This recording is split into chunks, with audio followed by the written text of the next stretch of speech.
好，Sophia 你好啊。係，新聞你好啊。我哋先講下恒指嘅情況先啦。係啊，咁美股咧就真係黑色星期一啦，咁暴跌啦。不過港股咧就跟隨佢低開啦。不過咧，我哋港股都好犀利喎，喺23,200點左右咧，真係見到承接啦，一步一步咁樣推翻高去啊。高位咧曾經上翻去23,800啦，雖然咧就收市都叫做微微跌啊。不過咧就投資者咧對於今輪嘅一個反彈咧都覺得有啲信心喎，話可以買翻少少 call 輪咧，繼續持下倉咁樣喎。新聞你又點睇咧？嗯，其實如果呢一刻嘅話咧，嗱，睇下究竟投資者係喺邊一個位去買。因為點解咁講咧？其實見得到今日個市咧係的而且確係佢反彈個力度係比較強，佢差唔多跌到去接近呢一個嘅保力加通道嘅中線嘅時候咧，其實佢就反彈。所以如果今日投資者係按照一啲嘅技術分析，當佢可能接近差唔多一啲嘅中線啊，又或者可能係自己計算一啲嘅支持位再喺附近嘅話，去當時買入，跟住然後揸到收市嘅話啦，咁其實呢一個都係有一個嘅升幅喺度嘅。但係咧，譬如如果去到而家呢一刻再去買嘅時候，再買 call 輪，譬如話博聽日再去反彈，譬如唔係叫反彈啦，聽日繼續升升翻可能上去玻璃加通道嘅頂線啦，咁樣樣咧，呢一個我反而就有少少嘅保留係啦。咁因為咧，其實去到而家呢一刻睇到恒指嗰個走勢，其實就睇翻周線圖嚟講咧，佢就都係叫做企翻喺呢一個嘅玻璃加通道嘅頂之內啦。咁當然都仲有少少嘅水位嘅。但係其實去到而家睇翻個月線圖咧，其實都仲叫做係偏離咗保力加通道嘅頂部。雖然話日線圖或者係頭先所講嘅周線圖都仲有少少嘅空間去再上，咁但係究竟佢會唔會係上完之後都好似今日咁樣？今日就係跌過落去，跟住然後就回翻上嚟。聽日會唔會調翻轉？可能係升咗上去衝高，然後回落。咁呢個咧就如果係真係想買 call 輪博反彈嘅投資者咧，就真係要去留意轉身一定要夠快啦，即係要睇即時嘅時候一定要夠快。咁就當然咧，而家呢刻如果再買牛熊證嘅話，就更加要注意一個嘅收回嘅風險啦。所以變咗喺而家呢一刻嚟講嘅話咧，我自己就會覺得再去觀察多一兩日佢個走勢，其實就會相對講比較好。如果譬如話真係想去玩牛熊嘅投資者，俾翻啲支持位阻力位大家參考。見到阿 Ben 而家俾翻出嚟嗰個嘅技術分析嘅最新嘅咧，就係支持位大概就喺22,600點附近，穿咗22,600咧就下試咧去到咧21,700左右。咁樣調翻轉啦，阻力位嘅話咧大概就喺24,400點嘅。咁啊升穿24,400嘅話咧，就上網見到25,000啦。咁樣就如果大家真係要揀牛熊嘅，就希望按照翻頭先嗰啲嘅點位去作為一個選擇相對應收回價嘅一啲嘅參考。好，或者我哋睇下個股方面啦。第一隻個股你會同我哋講邊隻啊，Sophia？係，我哋睇一睇小鵬汽車先。其實我哋早攞2日都講咗啦，話小鵬汽車真係個勢好強啦。今日繼續上衝喎，咁個高位嚟到98蚊呢啲啊98.4呢啲位置啦。咁投資者就話啦，短期有冇機會咧衝一衝100蚊咧？咁另外咧，亦都有啲投資者話對於個升勢咧，真係覺得有啲升得有少少急啊。佢哋咧就話而家買翻啲 put 輪咧，有冇有冇一定嘅一個對沖空間咧？咁樣。OK，好。9868咁啊，先問下 Sophia 先啦。put 輪咧，其實而家喺條街度9868，其實多唔多選擇啊？係啊，put 輪其實得翻兩隻㗎，而且都個價外幅度真係都幾誇張，都超過40%，甚至哦，乎有一隻去到70幾㗎啦。咁所以其實真係唔算一個好好嘅一個選擇咯。嗯，嗱，所以如果係齋睇產品下，咁就其實會覺得，而家去做 put 輪係咪一個合適咧？首先即係答咗呢個問題先。我覺得咧，其實開翻隻 put 其實係合適嘅，係啦，即係喺嗰個策略上面嚟講咧係啱嘅。不過咧，雖然話策略歸策略啦，但係都要有一啲嘅產品上面嘅一啲配合。咁就好似 Sophia 你嘅分析啦，其實而家市場上面合適嘅產品咧，唔算話特別太多。咁所以變咗話，就算投資者會覺得，或者好似我咁樣樣都會覺得如果假設而家呢一刻真係要考慮嘅，可能都會先考慮 put 輪嘅話，就可能變咗喺嗰個嘅實際嘅策略操作層面咧，就變咗難啲去執行。意思就係冇產品配合，所以咧只能夠講咧，就希望發行商咧可以出翻多少少嘅 put 輪，咁就令到投資者喺而家呢一個嘅現價水平咧，可以有更加多嘅一啲嘅產品上面嘅一啲嘅選擇。好啦，咁去翻睇翻嗰個嘅走勢上面就講嘅話咧，其實見得到咧9868嗱，當然啦，無可否認，其實9868咧都已經係好一段時間啦，都係維持一個上升嘅趨勢。咁可以咁講啦，基本上係喺大概1月份嘅時候嚇，如果我哋睇日線圖嘅話，1月份咧其實就已經一路開始咧9868係維持一個上升嘅趨勢。咁佢呢個上升嘅趨勢咧，其實都暫時到呢一刻嚟講，即係當然啦，途中一定係會有叫做調整嘅情況啦。咁但係整體嚟講都係維持一個向上行嘅一個趨勢。咁所以變咗咧就暫時呢一刻嚟講都見唔到佢有啲咩特別嘅原因去話呢個升勢已經結束啦咁樣樣。咁今日咧其實亦都係升得比較勁，甚至乎係升穿保力加通道頂添。咁所以點解我會認為咧就佢可能有機會咧會有一啲嘅調整啊，就會回翻落去個保力加通道頂。咁但係咧雖然佢回歸回啦，但係就未至於話佢會改變咗成個嘅走勢嘅形態。咁所以變咗點解都會覺得就係話佢可能會有一啲嘅調整係啦。咁所以點解而家投資者可能會認為而家呢一刻買 put 其實係值得嘅。咁但係好遺憾地啦，可能產品上面唔合適。但係咧策略上面嚟講咧，的而且確係可能我都會覺得佢會有啲嘅調整，然後佢先至會再升上去。因為畢竟而家無論係日線、週線或者甚至乎月線都好，都係見得到咧9868咧，佢都係始終係企咗喺嗰個保力加通道頂啊。咁所以變咗呢一方面嚟講咧，就希望投資者可以留意翻啦。咁就都想問翻 Sylvia 啦，咁我哋講咗9868之外啦，跟住下一隻你會同我哋去睇下邊一隻啊？係啊，我哋睇下蔚小理入邊啦，走得最比較弱嘅一個蔚來啊，今日都有一個好表現喎。咁其實咧就好似40蚊嘅一個關口咧，就早前都幾難破，咁有個機會衝一下去，即係衝破40蚊咧，或者係有投資者覺得咧咁落後嘅話，有冇機會咧去翻45蚊，甚至係50蚊呢啲咁嘅水平咧？嗯，嗱，其實見得到9866啦，咁就哇，見得到佢個日線圖咧，今日就真係都相當刺激下喎。其實都都係嗰句，對於一啲波幅大嘅個股咧，突然之間見得到咧，我會覺得就比較難捉摸啊。因為其實咧呢一種嘅波幅大嘅情況咧，其實之前都見到一次咧，就係大概就係喺呢一個2月底嘅時候啊，曾經咧都係出現咗咧連續2日係呢一個正股個波幅係比較大。嗱，咁當然啦，即係可能對於一啲嘅窩輪投資者嚟講，其實覺得呢個即係即日波幅都夠炒嘅，咁係事實嚟嘅。咁但係就即係始終會難啲去捉摸咯。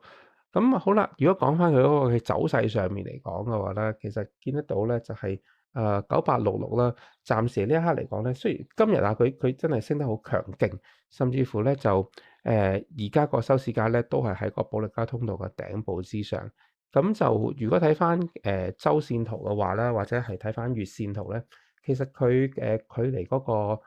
如果以週線圖嚟到講，佢距離嗰個保力加通道嘅頂部咧，其實都仲有少少嘅距離啊。咁而家保力加通道嘅頂部咧，大概就會係喺39.8啊，係啦。咁就所以咧，距離投資者頭先有提及會唔會上翻4字頭咧？真係爭一步咁多嘅啫，係啦。咁啊，起碼而家見得到咧，就係39.8左右啦。係啦，我見到阿 Ben 俾出嚟嗰個技術分析咧，阻力位咧就係喺40.7啊，係啦，咁都係啱啱好踩住4字咁樣啦，所以變咗就即係大家可以去留意翻佢跟住落嚟如果係佢再升上嘅時候，會唔會大概就去到即係40蚊邊咁樣？咁但係我自己會覺得咧，就以佢今日個走勢嚟講咧，可能會出現一啲嘅回調嘅情況咧，其實亦都係一個可能性嘅存在，因為今日畢竟升得咁多啦。唔單止淨係升得多啦，亦都而家見到佢個股價咧喺日線圖嚟講，其實就係超離咗呢個保力加通道嘅一個嘅頂部啊。咁所以變咗咧就有機會咧就有翻啲嘅調整，其實都唔出奇。咁就而家保力加通道嘅頂部咧，如果以日線圖嚟講咧，大概佢就會係喺呢一個嘅37.2左右附近。咁所以變咗咧就都唔排除佢有機會會先去有一啲嘅調整，跟住然後先再慢慢一步一步再升翻上去。同樣啦，問一問 Sylvia 啦，9866今日升咗咁多啦，會唔會投資者其實就繼續好勇敢咁樣買一啲相對應嘅 call 輪咁嘅樣咧？係啊，咁今日咧都見到有啲投資者咧去順勢追漲啊，咁我去買翻一啲咧行世界大概45蚊啦，或者係50蚊左右嘅一啲 call 輪嘅。OK，好啦，咁就如果係真係話要去睇升嘅話，都係嗰句啦，要即係買 call 輪冇問題嘅嚇，任何方向我哋都咁講噶啦，任何方向都投資者自己一個決定。不過咧就真係要去睇下佢會唔會有一啲嘅調整嘅風險啦，又或者要睇翻自己個真係一個嘅對於風險嘅承受能力㗎。咁樣樣呢個就因為始終我覺得隻正股佢嗰個波幅真係比較大，所以如果真係要買佢嘅窩輪嘅時候，我覺得就要真係謹慎小心啲。好，或者我哋又講下下一隻嘅正股，跟住你會同我哋講邊一隻咧？係，我哋睇一睇快手先。咁快手真係好犀利啦！今日早盤咧就掂一掂60蚊呢啲咁嘅邊位啦，跟住就即刻彈翻上去啦，甚至乎又創咗新高啦。咁投資者就覺得啦，快手似乎係企翻穩60蚊嘅話咧，真係好有機會去挑戰70蚊呢啲咁嘅水平喎。咁 Simon 你又點睇啊？好，佢會唔會上到70咧？就誒。佢會唔會上70真係有啲難講喎，其實講真嗰句，嗱，如果去睇翻圖嘅話咧，其實見得到咧，如果而家以即係1024嗰個走勢，當然你見得到即係呢兩個月啦，其實佢真係都升得比較理想，見得到佢而家喺無論係日線圖或者周線圖都好咧，其實就已經升穿晒保利加通道嘅頂部，去到甚至乎月線圖嘅話咧，就佢而家嗰個嘅價位咧，即係以今日嘅收市價計算啦。其實就真係亦都係叫做啱啱好貼住保利加通道嘅頂部。咁當然啦，唔排除佢以月線圖嚟講，可能佢到咗頂部之後，佢會可以去突破一下嚇。咁就但係咧，始終都有一樣嘢咧，就希望投資者可以去留意，就係話佢而家無論係日線或者係週線都好啦，暫時都係咧會係已經係叫做穿咗個保利加通道頂。咁所以變咗就唔排除佢會可能係有機會會係即係有啲嘅調整係啦，跟住再慢慢上係啦。走勢上面嚟講咧，即係好似頭先所講啦，其實佢呢一個月個零月其實都係維持一個上升嘅趨勢。咁只不過咧就升得比較多，升得比較急。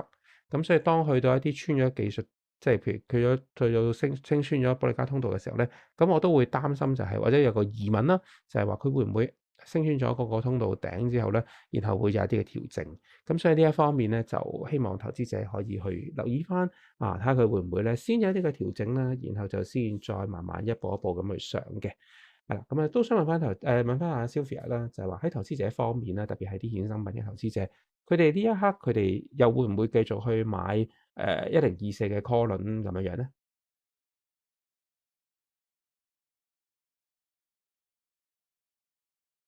係，唔好意思。咁其實咧，投資者咧就咁暫時嚟講啦，佢哋咧就喺低位咧都會報翻一啲 call 輪或者牛證啊，做一個部署啊。不過咧，亦都有啲投資者就覺得啦，因為而家都個升勢都係頗為之急啊，咁就會喺66蚊左右啦，咁就先食咗一半啦，跟住然之後睇下會唔會回一回，再去買翻入一個比較低喺低價嗰陣時再買翻入啦，會比較合適咯。係啊，我都係認為其實如果而家喺呢一個情況嘅話啦，如果就算係真係要買 call 輪嘅，都等一等，等個價回一回，然後就先再等一個比較低啲嘅位，合適啲嘅位，跟住然後先至再買翻上去嘅話咧，都係始終會合適啲，因為始終好似頭先所講，無論日線圖又好或者周線圖都好，始終咧而家呢刻咧佢都係相對嚟講咧個股價個走勢咧都係比較高。好啦，咁都想問翻 Sylvia 咧，跟住落嚟會同我哋講邊一隻咧？我哋睇下5號仔匯豐啊，今日真係跌得有少少多喎，跌咗3個點啦。咁樣嚟到收市時間啦，見到佢真係連20日均線都已經跌穿埋喎。咁匯豐呢個走勢咧，Simon你又點睇咧？哦，嗱，其實匯豐咧就點講咧？匯豐一路以嚟咧，其實我都幾欣賞佢個走勢因為都唔知點解啦，即係雖然冇乜特別大嘅原因，但係就記得到佢係無論係即係周線圖又好，或者甚至乎睇到佢一個月線圖都好啦，其實佢都係處於一個上升嘅趨勢，係啦。咁亦都而呢一個上升嘅趨勢咧，就真係可以咁講係，即係自從2022年開始啦。都可以係繼續維持住一個上升嘅走勢，咁所以變咗咧，其實都會覺得佢都行咗真係年零兩年啦，或者真係已經係2年有多嘅時候，佢而家都叫做唞一唞咧，我覺得其實都係正常嘅。咁所以變咗就以今日嚟講，佢雖然整體跌得比較急，咁就但係如果譬如我哋放翻遠少少睇翻一個嘅周線或者月線圖嘅話啦，其實都算叫做係一個嘅正常嘅走勢。嗱，今日嚟講嘅話咧，雖然佢跌得比較急，咁但係咧，我反而覺得其實某程度係一件好事。個原因係咧，如果睇翻月線圖，其實佢而家就啱啱行翻上去月線圖嘅保利加通道嘅一個頂部。咁所以變咗咧就佢雖然話即係叫做係今日好似睇日線嚟講，佢就跌得比較勁啦。咁但係我覺得呢個調整其實都係健康嘅。咁同埋就取決於究竟佢跟住落嚟個股價走勢啦。如果佢個股價走勢係繼續向下跌嘅，咁就當然唔係咁理想啦。係啦，咁因為咧，其實一路以嚟咧，呢一段時間，譬如大概係今年以來啦，其實佢都係一個保利加通道嘅中線之上，咁所以變咗，如果佢而家聽日繼續再跌嘅，咁就跌穿咗保利加通道嘅中線啦，咁就呢個可能咧，投資者需要留意啦。否則嘅話，如果佢聽日係有翻呢個回升咧，咁其實佢整體嗰個嘅上升嗰個嘅趨勢或者個成個嘅形態咧，其實暫時都冇乜特別大嘅改變。咁所以就好取決於跟住呢一兩日落嚟嘅股價嘅發展嚇，咁當然希望可以升翻上去啦，咁樣就亦都可以繼續有一個好表現。咁都想問翻 Sylvia 啦，見得到佢今日匯豐啦，突然之間嗰個正股咁樣下跌嘅時候，其實有冇投資者喺啲即係低位啦，或者喺今日見到佢下跌呢個情況之下去買翻啲 call 輪咁樣樣啊？係咁，投資者咧暫時嚟講咧都係留意整股比較多啲啊。咁佢哋覺得啦，如果真係要買 call 輪啦，咁寧願會喺80蚊附近啦，再去試一試抄一抄底，會比較合適啲。嗯哼，OK，好，咁啊就留意住呢兩日嘅即係跟住落嚟嘅市況嘅變化啦。好，咁我哋今日結束之前，我哋睇多隻正股啊，你會同我哋講邊一隻？我哋睇下友邦先啦。咁友邦其實都準備要公布業績啦，3月14號就公布業績啦。咁其實佢呢段時間咧都叫做慢慢咁樣上㗎。咁有冇機會咧業績前後咧去挑戰一下68蚊啊，甚至乎係70蚊呢啲咁嘅水位咧？嗯，嗱，如果話佢有冇機會會再上咧？咁樣見得到佢近啲，即係大概呢一個月近呢半個月度多少少啦，咁就差唔多接近一個月啦。簡單啲講，嗰個升勢咧，其實都係一路維持住。咁所以佢會唔會再有機會會向上行咧？其實有機會向上行，方向上面嚟講有定冇咧？係有嘅，有機會嘅。咁只係好啦，佢會行到邊咧？咁如果睇譬如話而家日線圖嚟講嘅話咧，見得到佢而家嗰個嘅保利加通道嘅頂部咧，大概就喺65.2蚊左右。咁所以咧變咗有機會嚇，如果佢真係會再上嘅話咧，就65.2蚊呢一個位，大家就可以去睇一睇。我見到阿 Ben 而家計出嚟嗰個嘅阻力位咧，大概都係差唔多。阿 Ben 計出嚟咧就喺65.6蚊啊，係啦，咁所以都可以俾翻大家去參考翻。如果佢有機會會再上嘅，就65.6啊、65.2啊呢啲位咁樣樣，係啦，見到都甚至乎而家喺周線圖嚟講咧，就保利加通道頂咧就喺63.7啊，係啦，咁所以變咗咧，如果頭先講翻65蚊嘅話咧，係有機會嘅。上唔上到70蚊咧，就可能要再睇下啦，即係要再睇耐啲啊，睇下佢企唔企得穩喺65蚊先。因為點解咁講咧？其實見得到阿 Ben 而家俾出嚟個技術分析咧，再上網升穿咗65.6嘅咧，再上網嘅咧就去到69.5蚊啊，所以咧都係去唔到七字頭。咁所以點解我就話啊，如果要睇七字頭，可能真係再要多少少時間。但係都係一樣啦，一步一步睇啦，好似行樓梯咁，一步一步啦，就先睇下佢企唔企得到喺65.6，上到65.6之後咧，咁就先再一步一步睇睇會唔會上到69.5咁樣樣。咁啊，問翻 Sylvia 啦，學你話齋，就嚟公佈業績呢一排咧，會唔會啲投資者其實都係一路都喺度留意緊佢相關嘅一啲 call 輪或者牛證啊？係咁，投資者咧都會留意翻友邦嘅一啲牛證啊。咁佢哋覺得咧，咁友邦個走勢咧，雖然真係比較慢啲，咁樣咧就會但係咧都叫做穩步上升嘅。咁佢哋咧就傾向咧去部署翻一啲咧收回價喺55蚊以下嘅一啲軟牛啊，去做一個長線嘅部署啊。嗯，咁就無論點都好啦嚇，睇 call 盤牛熊其實冇乜所謂嘅，邊個方向都即係對於我哋講都係嗰句啦。其實呢個係投資者要即係自己嘅一個嘅抉擇啊。咁就無論如何都希望大家可以賺多啲啦。咁就今日我哋嘅討論就差唔多，咁我哋聽日同樣時間再同 Sylvia 你再傾過啊。嗯，好嘅，聽日見，拜拜。